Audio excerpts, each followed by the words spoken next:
Hello friends, आप सभी का आपके अपने परिवार आपके अपने चैनल शहीद आजम भगत सिंह कोचिंग क्लासेस में एक बार फिर से मैं दिलीप सर आप सभी का हार्दिक स्वागत अभिनंदन एवं वंदन करता हूं।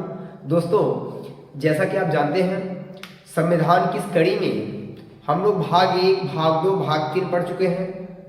उसमें कुछ चीज़ें अभी बची हुई हैं, उसको भी मैं चाहता हूं कि आज ही समाप्त कर दिया जाए, क्योंकि मैं नहीं चाहता कि कोई भी चीज़ आप लोगों से अछूत रह जाए, जिससे आप लोग किसी भी ऐसी चीज़ से वंचित रह जाए। इसलिए आज मैं जो चीज़ें बची हैं उसको भी क्या कर दूंगा, निपटा दूंगा। आज मैं उनका भी पोस्टमार्टम कर दूंगा। तो आइए मेरे साथ और इसका पोस्टमार्टम करते हैं। आज की जो टॉपिक है वह है मौलिक अधिकारों में संशोधन को लेकर विवाद। क्या है? मौलिक अधिकार में संशोधन को लेकर विवाद। आज की यही हीडिंग है। हम लोग जो वाद विवाद हुआ है उस पर थोड़ी सी चर्चा करते हैं। आइए शुरू करते हैं। तो भैया आज की जो टॉपिक है वो ये है मौलिक अधिकार में संशोधन को लेकर विवाद। किसको लेकर भैया? संशोधन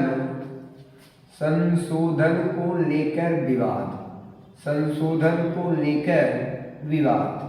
आज हम लोग इस बात पर क्या करेंगे, चर्चा करेंगे भैया कि क्या इसमें संशोधन हो सकता है या नहीं हो सकता, ये इसका भाग है कि नहीं है। आज हम इस पे चर्चा करते हैं। ठीक है भैया, चलिए। तो जैसा कि आप लोग जानते हैं, नहीं जानते हो जान जाइए, लेकिन जो नहीं जानते होंगे पिछला वीडियो देख लीजिएगा, जान जाएंगे।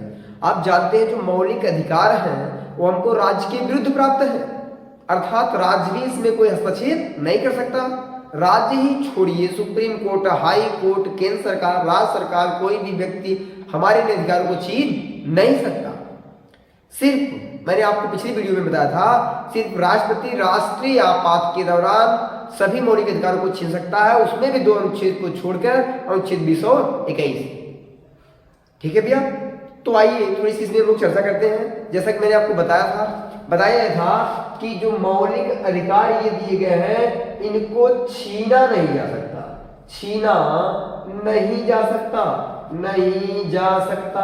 अर्थात भैया अगर जब मौलिक अधिकारों को छीना नहीं जा सकता तो फिर क्या हो सकता है? तो संशोधन भी नहीं किया जा सकता, सीधी सी बात है। तो इसमें संशोधन भी नहीं किया जा सकता। ये बात कहाँ हुई भैया? ये पहली बारे में कहा गया जब संशोधन को लेकर लोगों ने चर्चा किया, जो बैठक हुई संविधान सभा की, उसमें जब बैठक हुई तो उसमें कहा गया भाई जब संविधान से को छीना नहीं जा सकता मौलिक अधिकार को, जो संविधान संशोधन मौलिक अधिकार के बारे में चर्चा हो रही है, जब अगर इसको छीना नहीं जा सकता तो संशोधन की कोई बात ही नहीं है। जब मैं छीन नहीं सकता तो उसमें संशोधन नहीं होगा। लेकिन नहीं भैया, बाद में यह वाद बढ़ता गया और इनमें बहुत सारी कमेटियां बनी, और उन कमेटियों में 2 कमेटी आपके लिए बहुत ही इंपॉर्टेंट है। आइए मैं दोनों पे चर्चा करता हूं और आपको भी बताता हूं, और आप भी ध्यान से सुनते चलिएगा। जो पहली कमेटी बनी भैया इस पे, उसका नाम था गोलकनाथ। क्या नाम था भैया उसका? जो पहली कमेटी है उस कमेटी का नाम है गोलकनाथवाद।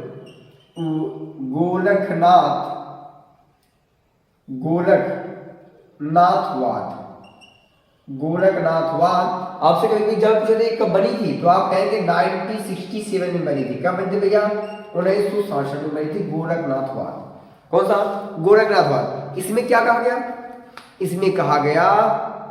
इसमें जब ये वाद गोलकनाथ जी जब पहुंचे सुप्रीम कोर्ट में न्यायपालिका के सामने, तो न्यायपालिका ने इन्होंने कहा कि भाई संशोधन नहीं किया जा सकता, उसमें हमारे मौलिक अधिकार हैं। तो न्यायपालिका ने भी कहा हाँ आपकी बात ठीक है, मौलिक अधिकार में संशोधन नहीं किया जा सकता, क्योंकि ये हमारे जीवन के आधारभूत है।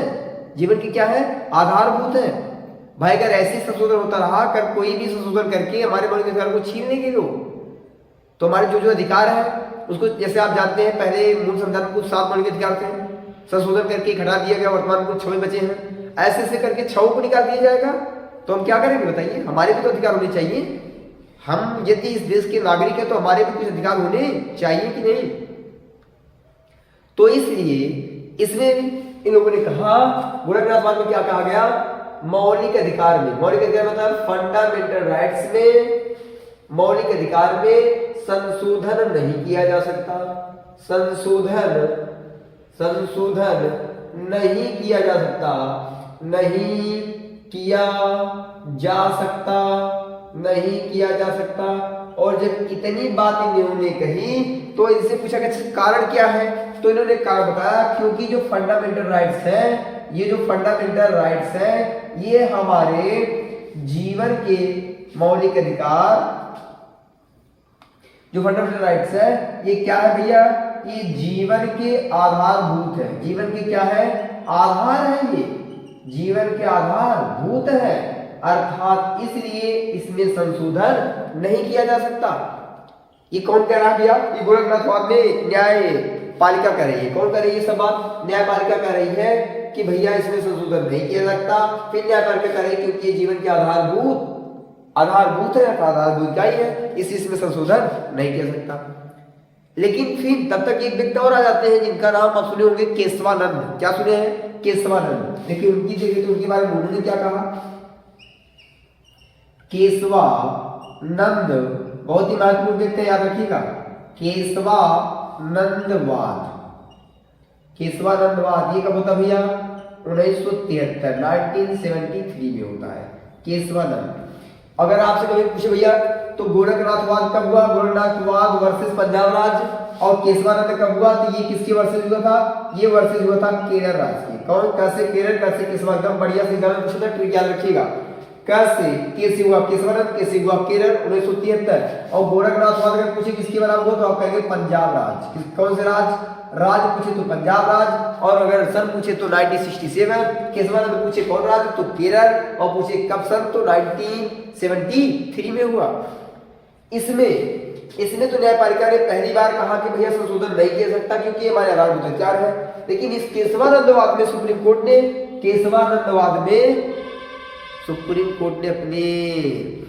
मतलब न्यायपालिका ने अपने पूर्व में दिए गए निर्णय को बदलते हुए कहा कि, क्या कहा भैया, न्यायपालिका ने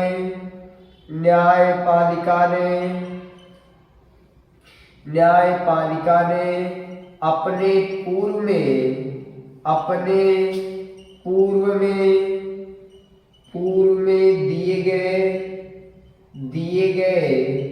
पूर्व में दिए गए निर्णय को बदलते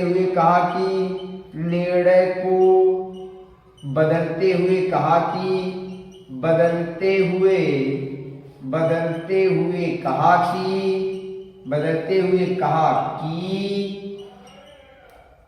फंडामेंटल राइट्स में संशोधन किया जा सकता है, संशोधन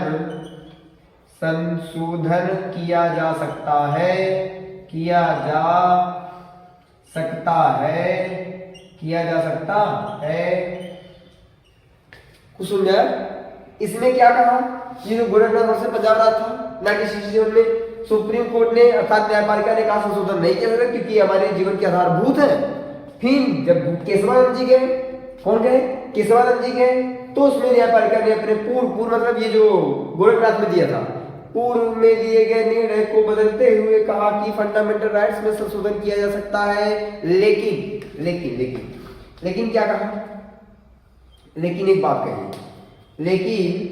बात कही इन्होंने, कहा कि लेकिन फंडामेंटल राइट का मूल ढांचा नहीं बदलना चाहिए। मौलिक अधिकार का जो मूल ढांचा है, मूल ढांचा नहीं चाहिए, मूल ढांचे में कोई परिवर्तन नहीं होना चाहिए,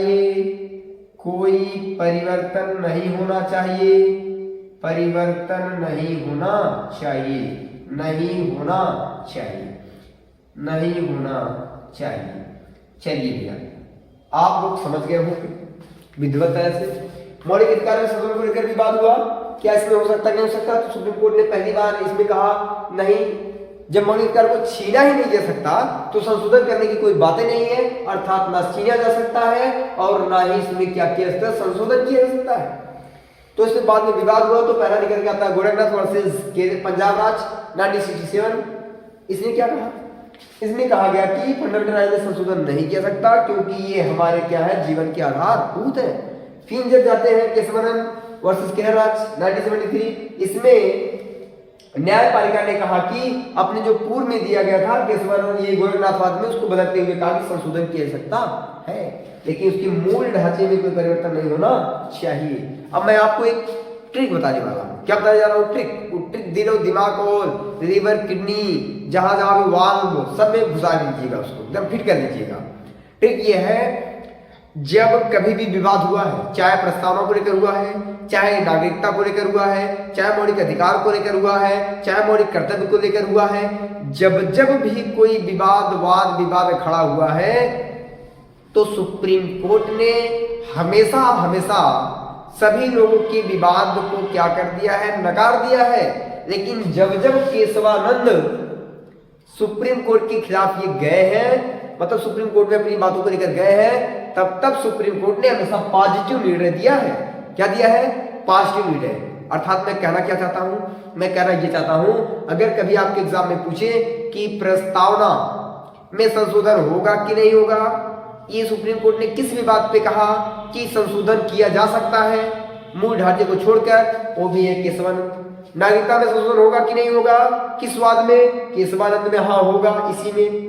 मौलिक अधिकार में होगा कि नहीं होगा, मौलिक कर्तव्य में होगा कि नहीं होगा, होगा। हर वाद में केशवानंद। अगर एग्जाम में आए तो आंख मूंद कर ठोक दीजिएगा केशवानंद। एग्जाम में बहुत बार पूछा गया है, क्या मौलिक अधिकारों में संशोधन किया जा सकता है, क्या प्रस्तावना में संशोधन किया जा सकता है, क्या नागरिकता में संशोधन किया जा सकता है, क्या मौलिक कर्तव्य में संशोधन किया जा सकता है। तो आप जब भी क्वेश्चन पूछे तो कहिए हाँ किया जा सकता है। अगर आपसे पूछे किस वाद में कहा गया, आप कहिएगा केशवानंद वर्सेस केरल राज्य 1973 में ये बात कही गई है। तो मेरे प्यारे भाइयों, मुझे पूर्ण विश्वास होगा आप लोग को चीजें समझ में आ रही होंगी। आप लोग इसका जल्दी से स्क्रीनशॉट ले लीजिएगा, उसके बाद हम लोग इस वीडियो को समाप्त करेंगे। जल्दी से आप स्क्रीनशॉट ले लीजिए। चलिए, अब आप इसको बढ़िया से लिख भी लीजिएगा। ये जो अंतिम पार्ट था हमारे मौलिक अधिकार का, अब यहां से मैं मौलिक अधिकार को समाप्त करता हूं और हम लोग कल से अब शुरू करेंगे भैया। कल से शुरू करेंगे, भाग 3 हो गया, भाग 4 शुरू करेंगे। क्या शुरू करेंगे? भाग 4, जिसका नाम है DPSP, directive principle of state policy. ठीक है भैया, तो हम लोग कल से बात करेंगे। आज हम लोग यहाँ मौलिक अधिकार को समाप्त कर दिए और अब आपने जो भी समझिए, अपना बड़ा भाई छोटा भाई अपना स्नेह प्यार जो आप दे रहे हैं इसे देते रहिए। तो मुझे अब जाने की इजाजत दीजिए और आप लोग इसी तरह चैनल पे जुड़े रहें, अपना प्यार स्नेह देते रहें और ढेर सारा लाइक और सब्सक्राइब करें। और अपने जो दोस्त मित्र हो, जो हमारी बहनें देख रही हो, उनके घर पे जो लोग परिवार पे हो, जो पढ़ने वाले उनकी सखी सहेलियां हो, उन सभी के पास वीडियो को शेयर करिए। उनको कहिए वो वीडियो को देखें, अधिक से अधिक लोगों के पास वो भी शेयर करें, ताकि आप लोगों को मैं जितना भी पढ़ा रहा था कि सब लोग तक वो पहुंच सके और सबको वीडियो जैसी लगे। आप कमेंट बॉक्स आपके सामने एकदम पूरा नीचे, आप जहां देखते हैं वीडियो के नीचे पड़ा हुआ है, आप वहां कमेंट जरूर करें जैसा भी वीडियो आपको लगे। तो मैं इसके साथ अपनी वाणी को विराम देता हूं। जय हिंद, जय संविधान, जय भगत।